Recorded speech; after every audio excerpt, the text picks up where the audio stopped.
Students, ఒక student doubt అడిగినారు, ఎన్ని పేజెస్ ఆన్సర్ రాయాలి అని.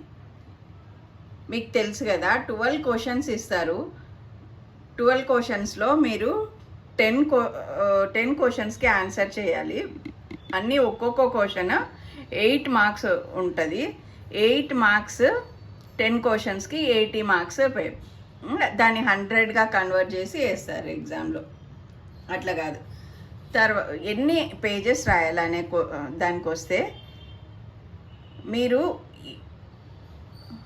ఇంపార్టెంట్ అంటే క్వశ్చన్కి సంబంధించినది రాస్తే,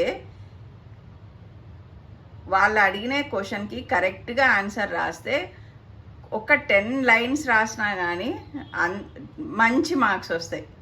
వాళ్ళు అడిగిన దానికి ఆన్సర్ రాయకుండా ఏదేదో మీకు వచ్చినది రాస్తే 3 పేపర్లు రాయి, 4 పేపర్లు రాయి, అది దానికి మార్క్స్ అంత రావు.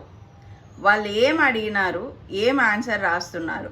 ఇప్పుడు for example right anatomy of cornea అని అడిగినారు అనుకోండి, అప్పుడు ఏం రాయాలా?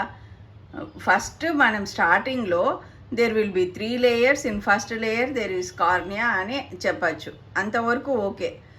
అట్లా లేకుండా there are 2 eyeballs, eyeball is cystic, eyeball is in orbit, అట్లా లేకుండా ఇంకా వేరే అన్రిలేటెడ్ రాసినప్పుడు ఎంత రాసినా అని వేస్టే. రిలేటెడ్ రాసినప్పుడు ఎంత కొంచెం రాసినా అని మంచి మార్క్స్ వస్తాయి.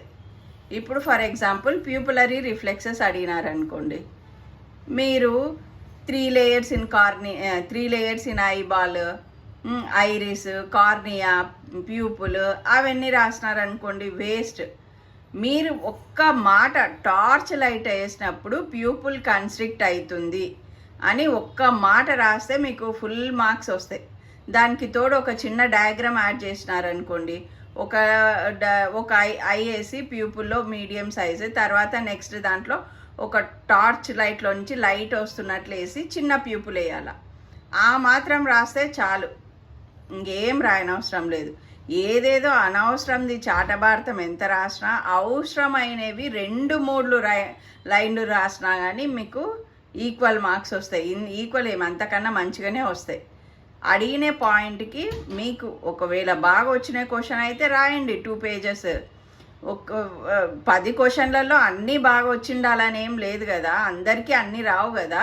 10 క్వశ్చన్లలో మీరు 5 క్వశ్చన్స్ 2 పేజెస్ రాసినారనుకోండి, లేకుంటే 2 క్వశ్చన్లు మీకు బాగా వచ్చినాయి అనుకో, 2 క్వశ్చన్లు 2 పేజెస్ రాసిన, అట్లా అంటే అన్రిలేటెడ్వి కాదు.